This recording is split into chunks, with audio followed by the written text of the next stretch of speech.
Now we are. There you go. There we go.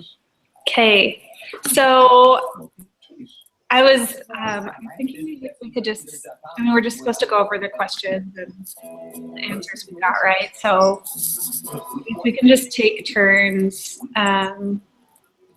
first describing like who we interviewed and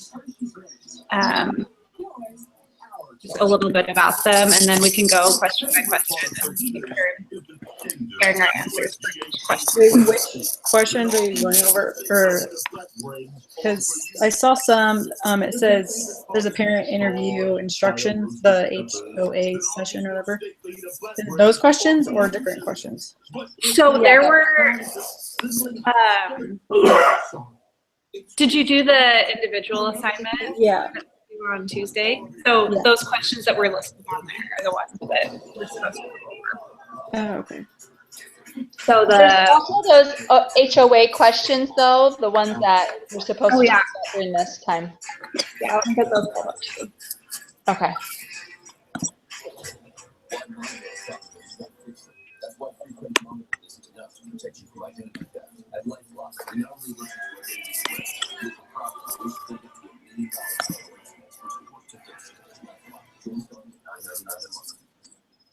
Uh-oh. Should have put that phone on silent. Luckily, Jay used Trident to help clean and protect his teeth, so he can hide his guilt with a convincing. I have the HOA questions up if you guys want. Yeah, what are, I keep trying to find those and I can't find them. I have them up, so if we want to start with the other ones or start with these ones, we can. Sure. Okay, well, I'll start then. Okay. So I interviewed my sister-in-law. She has 4 kids, and their ages are 2 to 14. And her oldest one is a boy, and then she has 3 girls after that. She doesn't have kids that have special needs, but they're all really different from each other. They're all really great kids. So she's who I interviewed. Cool. Okay, who wants to go next? Do you want to go next, Deborah? Sure, I can go next. Okay.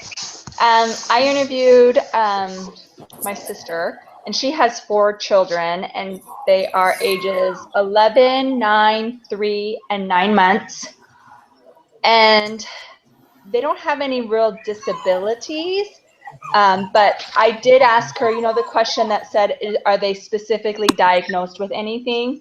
Mm-hmm. And she did answer that to say that she does have a daughter who is diagnosed with anxiety, Mm-hmm. and also has petit mal seizures. Oh, wow. So it's not like the grand mal where they shake, but it's just the small ones where they just kind of black out. Mm-hmm. And so she told me that it is challenging for her as a parent, that the hardest thing she's had to deal with as a parent is her anxiety OCD. Mm-hmm. She is,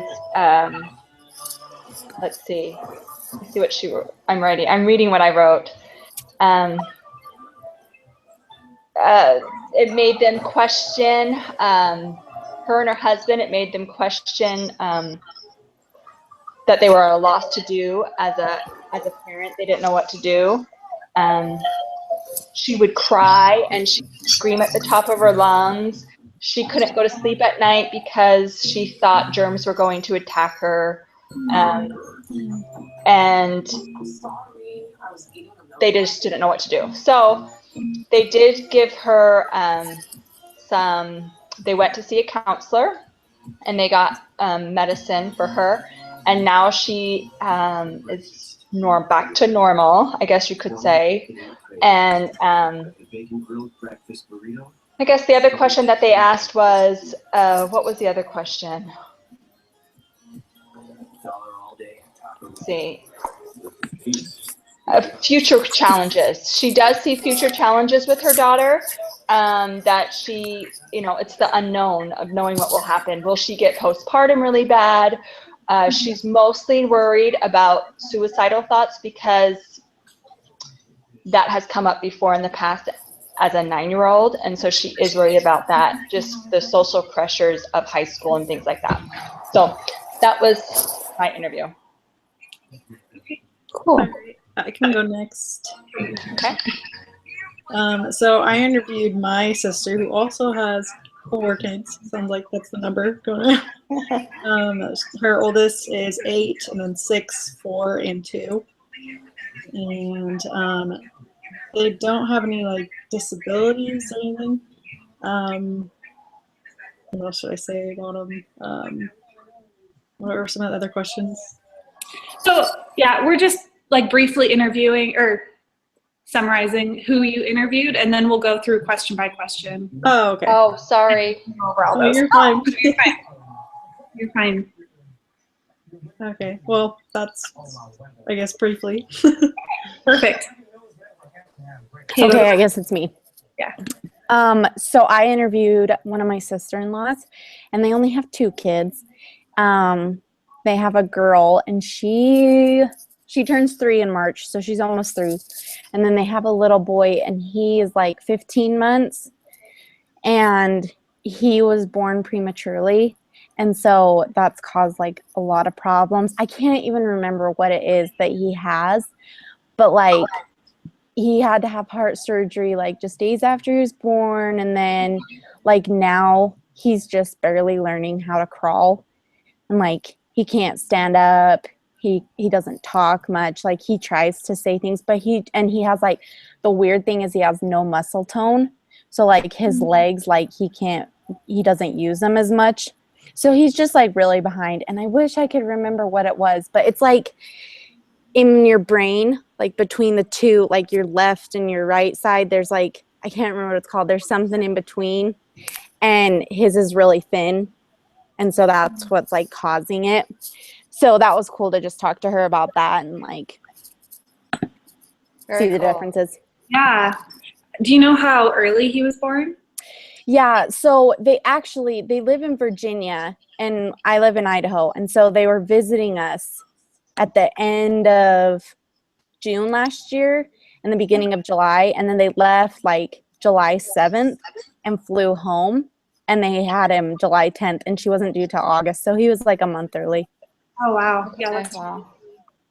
So, and he was just like in the NICU for a long time and yeah. just all that stuff. But he's cute as heck. Yeah. I believe it. So, Okay, so should we go over the first question? So what differences did you or do you see in your children and their walking, talking, teething, etc.? So my sister-in-law, for that one, she said that her oldest, so the boy, was a lot slower verbally than all the other children. Yeah, she said that it just took him a lot longer to start talking, and he had some difficulties with that. But then he said with everything else, with their talking and teething and all of that, they were all about the same. They all started doing those things about the same time. So it was just really the talking that was behind for her first child. Yeah. My sister said basically the same thing, like her daughter, I guess she has 1 girl, 3 boys, and the daughter spoke a lot quicker than her 3 boys, but she did not crawl as quickly as the boys did. And she thinks, Oh. her opinion, that the boys, it's the difference between boys and girls. But they really want to go and get into things, but I don't know if that's true. Okay, so my sister, she said that they all kind of had different timings, like all of our kids, but not like drastically, so it was pretty normal. But her first, she kind of seems like her oldest, she feels like her oldest was the most, like he started doing things a lot quicker than everybody else. I think that maybe it was because she had more time with just one kid. I don't know. Like with like talking, he was saying like little words like before he was 1. So it's kind of, I don't know. That is early, yeah. Yeah. And what else did she say? I have to remember. So remind me, does she have both boys and girls? Oh yeah, sorry. She has 3 boys and 1 girl. Oh, Kind like of like the 4-year-old. okay. 6 and 2-year-old. So yeah, And and she she's has the oldest was the fastest with everything. yeah. He's like he seems more like he's in a gate class. Do you guys know what that is? Do they have that? Is it like gifted? Kinda. Yeah, they're just a little like more ahead, so they have it in a gate. He's in a gate class at school, Okay. and I don't know. Like she could see a difference between her first and second kid, her second boy. Like in school, he's a little bit like more behind in reading. Not behind, but he's like normal at reading. But her oldest is like above. Off the charts. Yeah, Yeah. yeah. Well, like with mine, because she has the premature son, there's like a lot of differences that she's seen in him. So like their first child, she is just a ball of fire. She's like crazy. She knew like she would watch baby sign when she was little, so she could sign like everything. And so that was really fun. And then she picked up on words really quick and like talking, and she's like super like into everything, and her biggest like priority is making sure everyone else is happy. Like when I went and visited her, she always says, "Make mom happy." And so like, or like she would look at me and be like, "Make Julie happy." Like she just always wants to do things. So she's just like a ball of fun. But then their baby, it's been so hard for them because literally they've had him for, over a year, and it's been like having a newborn the entire time. Yeah. Because he just doesn't, he can't do anything for himself. And like another thing that like what his condition causes is he doesn't sleep good.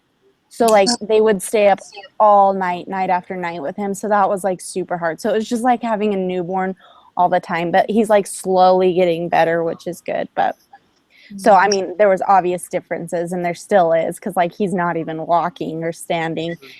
So, Wow. Okay, so the next one was, were some of your children slower at speaking, walking, or potty training than others? Were any of them ahead, or I don't know how to say that word. Precocious. Precocious, yeah. So my sister-in-law said that her second child was actually the fastest with potty training, and then the fourth child was the slowest, and was like really, really slow. Like she wet her bed for a super long time and had accidents all the time, and her other kids got the hang of that pretty quick. And then she said that they all started walking around their first birthday. And then for speaking, she said that, again, I kind of answered this in the first question, but her oldest, the boy, he was the slowest speaker. And then once he did learn how to speak, his 2 front teeth got knocked out. One of his friends threw a ball and knocked his front teeth out prematurely, and so that kind of slowed things down too.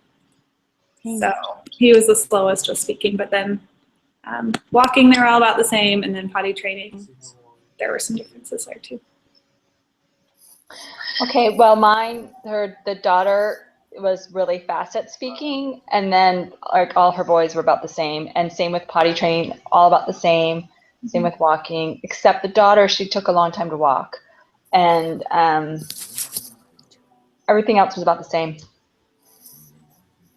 right. So for my sister, I kind of touched on speaking already. Her oldest is the fastest at learning how to say words. Walking, they were all around the same time within a couple of months. And then for potty training, this is where she saw like the biggest difference. She noticed that the first boy, he was pretty good at getting potty trained. And then the second one, he's had to wear like pull-ups. I think he still does. I should ask her that. But he's getting better, so that's good. He's 6 years old, and so it's kind of like, I mean, he wears them at night. He's good during the day, but at night, I'll have to wear them. But then her daughter, she was the fastest. She's the quick, like she was able to potty train her earlier than her first two boys. And then it's funny because I was just talking to her about her youngest, who's 2 right now, who's a boy. And I interviewed her a couple of days ago. But then today, and I think it started last night, I saw on Facebook, she's posting things. Her youngest, he was like saying yesterday, like, he's like, oh, Mom, I need to go potty. Like, he knew, like, he needed to go. She's like, oh, well, maybe I'll try to start, like, putting pull-ups on you and, like, try to train you potty train. And he didn't go to the bathroom once last night. He woke up in his crib and was saying, Mom, I need to go potty. This is No way. That's cool. yeah. So he's on his way, and he's like, that's pretty early. He turned 2 in July, so Yeah, that is good. Yeah. That's awesome. Well, with mine, I like already talked about it already, but just something funny because I think it's hilarious and I'm obsessed with all of my niece and nephews, so I think they're the cutest. But my niece, so their 2-year-old, she was potty training when we went and visited. And that was like in April, so it was just after she had turned 2. And she was learning to, potty train. And she was told that if she did a good job and she made it to the potty without having an accident, that they have like this jar of Cadbury eggs and she could choose an egg out of it. So she'd always run out of the bathroom and be like, Katie, choose egg. And so she'd like be so excited to choose her egg. And she always knew, like, if she had an accident, she would never like be like, Katie, choose egg, because she knew that she had like screwed up. So I mean, that was fun for them, but I think they're ready for their second child to be potty training, but it's hard to potty train him when he can't stand up, Yeah. Funny. It's not like listed in the questions, but did any of them mention if they like changed some of their methods as the kids got older or as they had more kids, or did they do the same things with each of them? Or did they just feel like the kids were the way they were and some could just pick it up easier and some just had a harder time and they don't know why? Yeah, my sister, her third boy is 3 right now, and he is still having a hard time like going.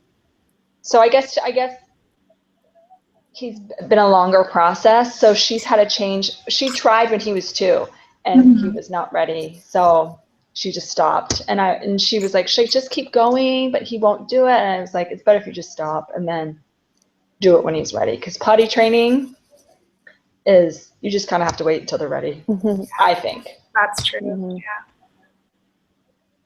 Yeah, well, I have one sister and she has 3 boys, and like the oldest is in 2nd grade, and all of her boys are potty trained, but every single one of them, when they go to bed, they wear pull-ups, and it makes me crazy. And like, I used to live where she lives, and I would go over there, and those boys would just be running, and there would be pee like dripping down their pants, and I'm like, why are they not going to the bathroom? And she's like, they're boys.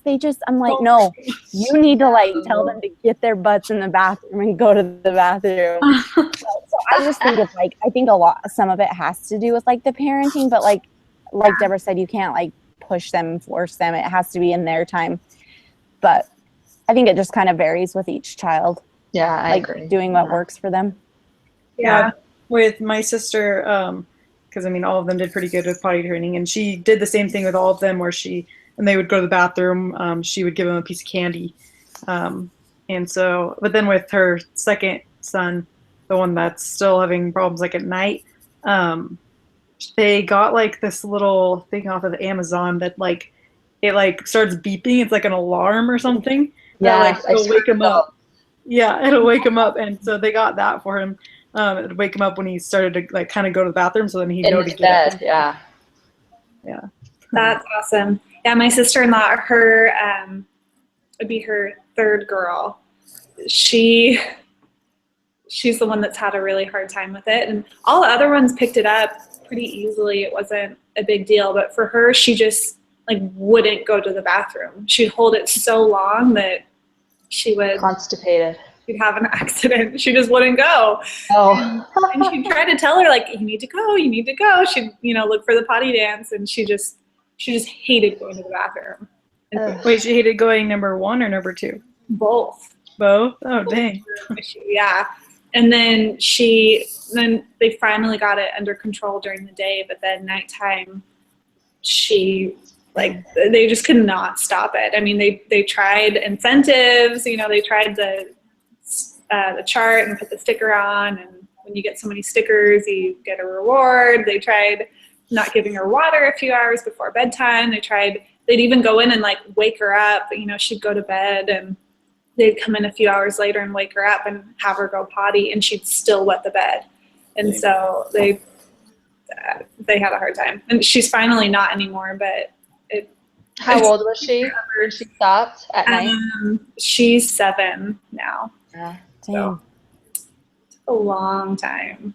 Yeah, that is. That's hard when they get scared to go to the bathroom. I had a nephew who was always so scared to go number 2. And he'd get on the toilet and he'd have to go so bad, but he'd just hold it and he'd just cry. And his mom would sit there and be like, "It's okay, just go.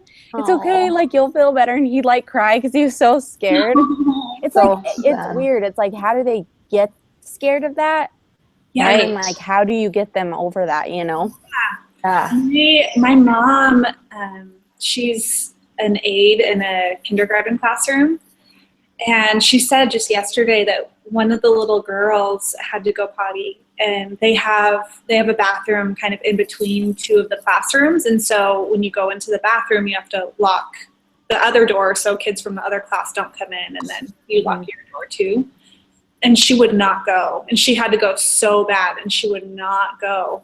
And then she was worried that someone would come in, but then she told my mom, she said, "Will you just keep the door open? I don't want you to shut the door." And she's like, "We can't keep the door open. Kids are going to keep going potty, Oh. She finally got her to go, and then the teacher told her later that it's been an issue all year, and that the teachers talked to the mom, and the mom said, "Well, she's never been potty anywhere but home. She's not used to being potty in like public places," and so she's stage fright. Yeah. But the mom doesn't really think it's an issue and doesn't really want to like help her get over it. So Dang. my mom and the teacher are trying. Yeah. Oh boy. Potty training's rough. All Okay. right, should we move on to the next question? So next question. Did you have any children that received any special services from school, like there were special needs or gifted? How did you find out or come to know that your child needed that type of service? So my sister-in-law, like I said, her oldest had a hard time talking, and then when he finally could speak, he had a lisp, and a lot of it's because he lost his teeth too early. That was part of the problem. I mean, he lost his teeth when he was like 4 or something. So he didn't have front teeth for a long time. Yeah. So he went to speech therapy, and they offered that in the school a little bit. And then she had a speech therapist come to the home as well. And yeah, so he had a lisp and he couldn't say his S's, and he like tongue thrusted. And so he just had a lot of things he needed to learn how to do that he didn't anyways. So that was the help that he got, and it did help him a lot with learning to pronounce his S's and learning how to speak properly and learning how to control his tongue and things like that. Very cool. My sister says she didn't have anything.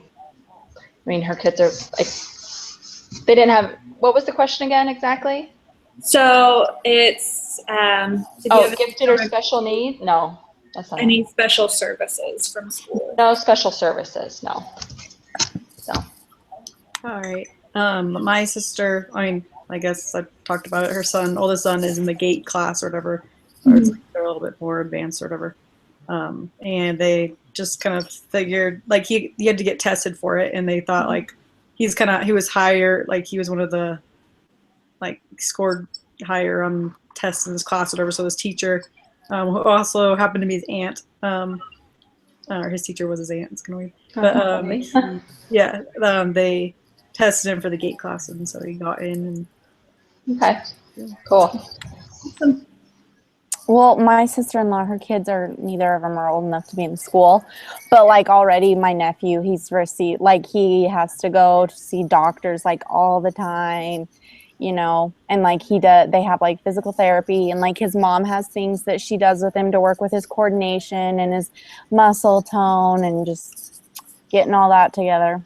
Mm-hmm. Do they say with your nephew that his brain will develop, it's just going to take time, or is this something that he will have for a while? They just don't really know right now where he's still so young. Like in some kids who have it, they can have like partial mental retardation, but some kids, like a lot of times this goes undiagnosed, and Gotcha. because like it goes along with like it causes like ADD and so stuff like that. So some kids, like there's just so many different degrees, so they're just like kind of seeing, you know, how it happens. And also when he was born, when they were doing some surgery or something, they damaged his vocal cords. So when he was like a baby, like he would cry and it was so weak, like you couldn't hear it. But now he seems like his voice seems normal now, you know, like when he makes noises and stuff. But I don't know, it's hard because you just have to kind of play it by ear. And did his heart surgery have to do with his disability, or it did? Okay. So like I wish I could remember it, but we were like talking about like all the symptoms, and like everything that he has fits under that. Like they can have cardiovascular problems, and like they can have bowel problems and not sleep at night. Like all of it fits under that. So, but it's just hard to see because like right now, you know, he's just a baby. So hopefully it all works out. So when did they, like you said, they figured out like what criteria he fits under? Mm-hmm. When did they figure that out? I mean, that was just recently. It can be hard to know right away. So how long did it take? Yeah, they literally just found out that like a month ago, because they tested him, I think, for muscular dystrophy or something like that. They tested him for a bunch of stuff. I mean, that's all his like poor little life has been. It's just like doctors and tests and stuff, you know. But they said, I wish so badly I could remember, and I don't have it written down with me. It's gonna drive me nuts. But is it have to do with chromosomes? No, it's not. It's not that. I just wish I had it written down. I have a friend that has a baby that she's 4 now. I used to watch her, but she had one less chromosome. Is it Downs have one extra? Mm-hmm. Yes. But she has one less, and she was born with heart issues. She's a little slower. Same as, kind of sounds like the same kind of issues as your nephew. So I just wondered if. Yeah, I don't think he does, but maybe. I don't know. I didn't even ask her that. I should. Okay. But so yeah. Okay. Well, let's see. So the next one, do you have a child who has an actual diagnosed condition that is ongoing? What are some challenges for you as parents in dealing with that, looking back when you found out, today and in the future?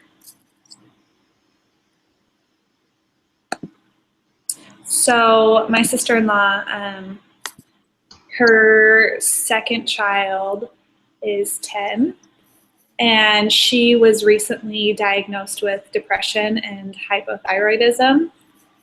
And so that's been an ongoing thing. I mean, for a long time, I've watched her before, and she's different than the other kids. And she would just say things like, I'm having bad thoughts, or I'm scared, or things like that. And I think it took her parents a while to figure out what was wrong. And they'd been taking her to the doctor, and they had run tests, and they weren't quite sure. And then they finally found one that did the right test for her thyroid and realized that was off. And when your thyroid isn't functioning properly, I mean, that controls a lot of things. So figuring that out has helped a lot, and getting her on the right medication has helped a lot. And then same with depression. Yeah, so she said that finding the right doctors and finding the right counselors was really difficult. And then also just figuring out the dosage for both her depression and her thyroid, and trying to figure out what medicine works and what dosage works. And the trial process for that is pretty difficult. And then also, because she's so young, she had a hard time explaining how she was feeling and what was going on with her. And so it was harder for her parents and for her doctors to know how to help her and to know exactly what was wrong. Because she just wasn't really old enough to articulate her feelings.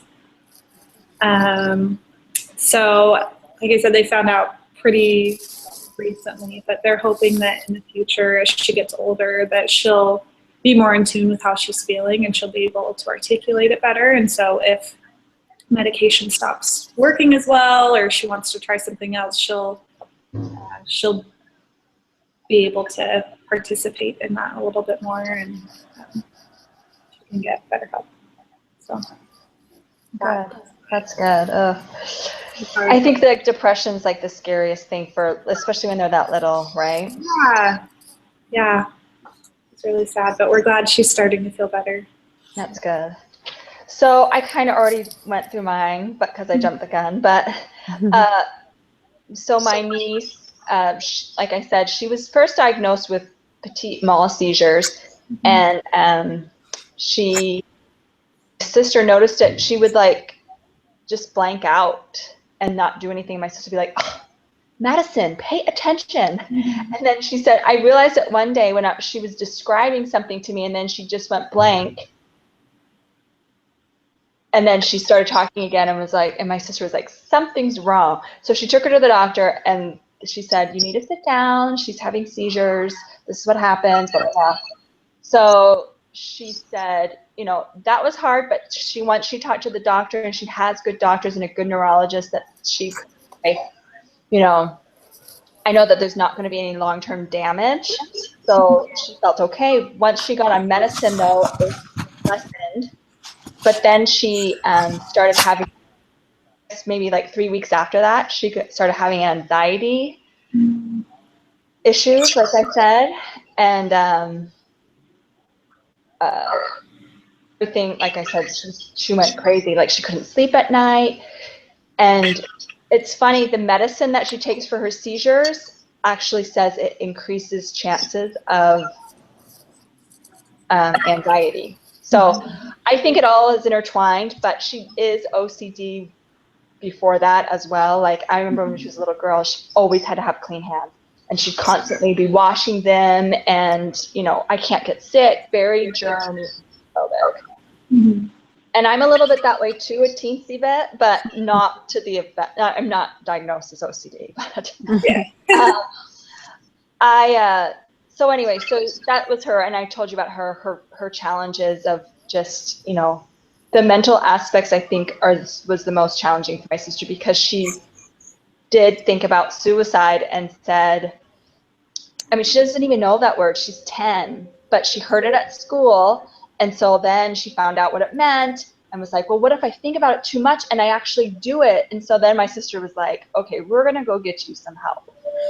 So they did that, and now she's on medicine for both. And she's like, now I know that mental issues are actually a physical issue. It's not something that you can sometimes help. You actually have to go to the doctor and get medicine to help you fix it.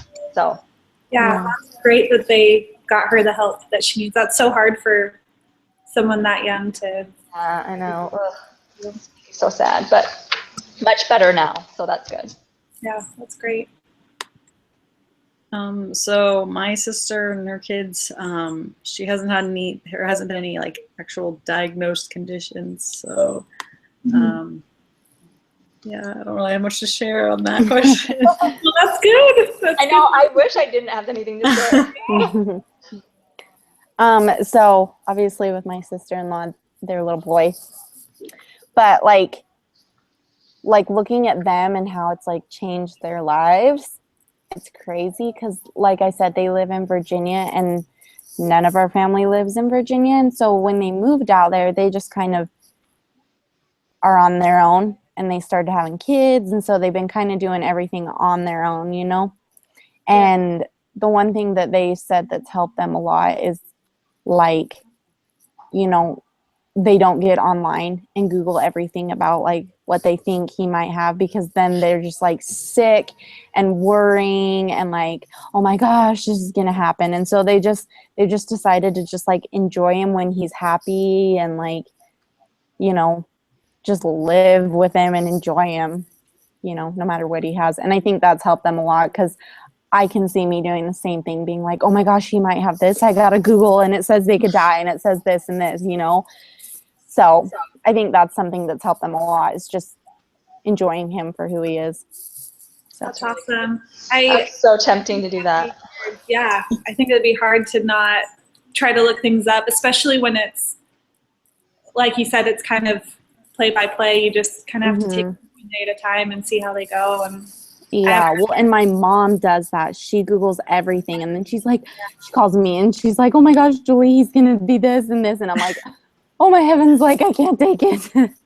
Yeah. I mean, on the one hand, it's good to be informed and it's good to be prepared and all those things, but you can also take it too far. Yeah, sometimes. it's good to be prepared, but like with those types of things, like where it's something that it could be or it couldn't be, Yeah. that would just cause me too much anxiety. My Okay. mom does the same thing with that. She always looks things up, and then it just like, I don't know why she does it. Just stresses her out more. So it's like, Because I totally do that. I totally do that. that's what my If my mom girls says are every sick, time. If my girls are sick, that's the first thing I do. Google it. Okay, Yeah. she has a slight fever, and now she has diarrhea. What is it going to be like? Yeah. First. Yeah. Well, and it always comes up with like the worst. It's like they have cancer. They're gonna this, Oh, this, that's the this. first You know. thing. The big And so then you're like, word. no. Oh yeah. Dangerous. But, anyways. Okay, so next question. So did you do the other questions? Because there was like the first group, and then it was if they don't have Yeah, I didn't. special I needs. didn't either. Okay, that's all right. I did them, so I can share those. So the next one says, in your church, personal, or work associations, have you seen or had any contact with a child who has special needs? If so, describe the case and how you felt when interacting with that child. So I answered these as me. I don't know if I was supposed to ask my sister-in-law, but I answered them for me. So I'm a primary teacher. I teach CTR5 with my husband, and it's super fun. And we have a little girl in there that's autistic.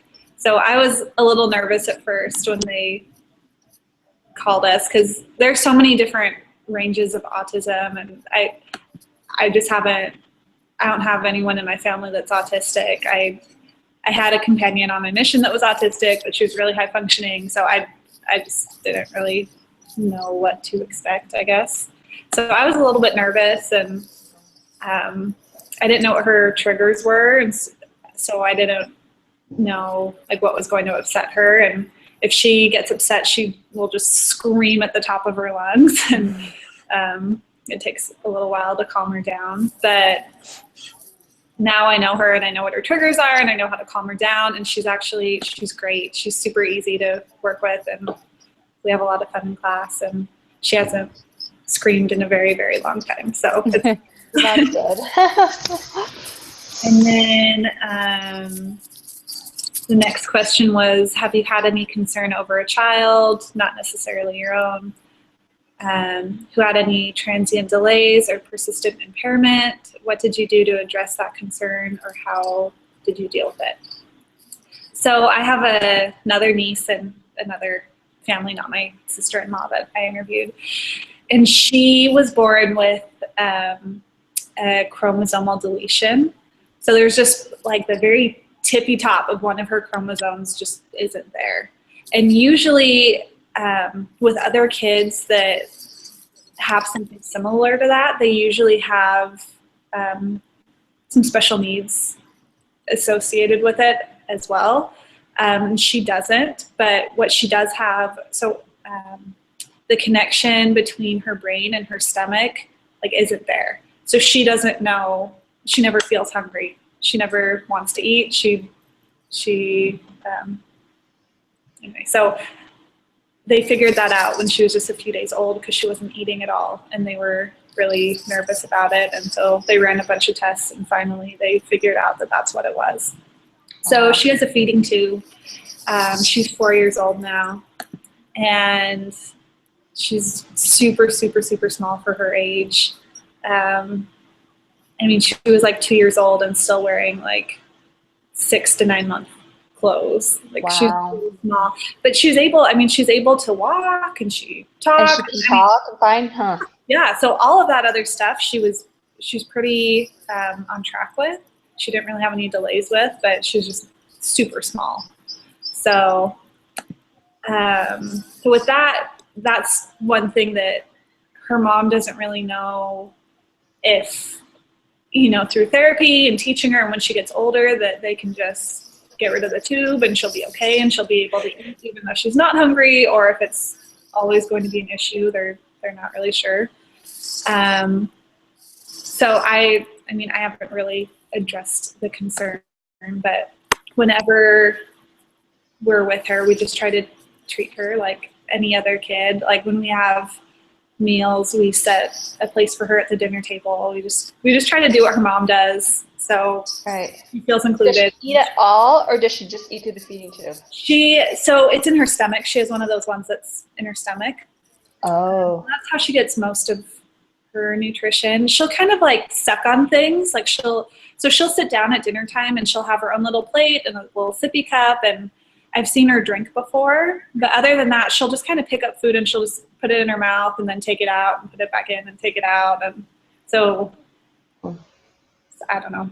So she doesn't eat a lot. I mean, they've gotten her to eat applesauce and yogurt and Soft stuff, yeah. stuff like that, but it'll just be a little bite or two. So they're trying to work on it. So anyway, so whenever she's over here and we see her, they live in another state, but whenever we see her and she's here, we just try to do what her mom does and Right. not act like it's an issue. Right. Wow. So I also, are you done? I don't know. Yeah. Oh, okay. So I also briefly went over this question with my sister because she didn't have any kids that were really diagnosed with anything or anything. But we were talking about how she doesn't really associate much, there's not really any kids in our ward or that have any delay, or well, I don't know, maybe they do, she just doesn't really go in contact with them. But me and her, we have a sister who's handicapped, but she's older now, but my sister and I, we both grew up with her. Well, my sister mostly because she's older than her. So when she was a little kid, so she grew up with her. And then she's 10 years older than me. So, but we both, I guess I could list both in this category or for this question. We both have had contact with her because she basically is a child still. She's 31 and she's has the abilities of a 2-year-old basically. She's born with hydrocephalus. I don't know if you guys know what it is. I've never heard of that. It's fluid or water on the brain, and so she has shunts that have the water drain out. But she can't talk or walk. She used to be able to walk, but she's had surgeries and she had seizures when she was little and stuff. And so part of the question said, have you felt awkward or didn't know how to talk to somebody that had a disability or something? I think for both of us, we were talking about how we wouldn't, it's not that hard for us to talk to or go up to kids that have disabilities or something because we grew up with our sister. And so it's kind of easier for us to talk to them. Don't really feel that awkward. So I don't know if that answers that question. Totally. Yeah. Wow. So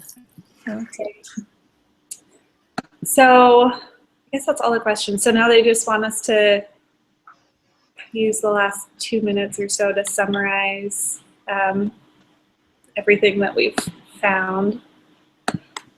So I was trying to keep a few notes as we were going. But I guess the way I would summarize it, it sounds like every family has children that struggle in different areas. I think maybe some of these questions didn't address some of those things, but the thing that stood out to me the most was that every child's different and they all develop at different rates, and that parents just need to adjust with each child and try to figure out, maybe what works with one child doesn't work with another child when dealing with their development and teaching them to walk and talk and potty train them and all those things. So every child has really specific needs, and as parents, we just have to be aware of those and then figure out what we can do to help them the best. That's what I noticed, was that all of the kids the parents that we interviewed, all their kids are really different, and they all have different strengths, and they all have different things that they struggle with, and that's what I noticed. Good. So, We anything all summarize, or I think he just said one person summarize, right? Yeah, that's fine. Unless any of you have anything. I mean, I just think, like, I remember thinking when I have 3 girls, but I remember thinking, like, oh, what's this? I wonder if she's going to be her sister, or, and I just think, like you said, Carolyn, they're all different. And you just have to go off of what each one, right? And work with each one in their own way, because you think they're going to be the same, but they're not at all. Like I was thinking, like, there's not really like a normal, like every kid is different. Like, even like I say, like my sisters haven't had any problems, but like there are like maybe not significant problems, but each of them have like their own little problems, and so it just kind of varies. So Definitely. Cool. All right. Okay, well, I think we're good. I'll make sure that this gets submitted. Sweet. Well, Thank you. Thanks, guys. Yeah, thanks. Nice Good meeting talking. everyone face to Yeah. face. Okay, we'll see ya. Bye.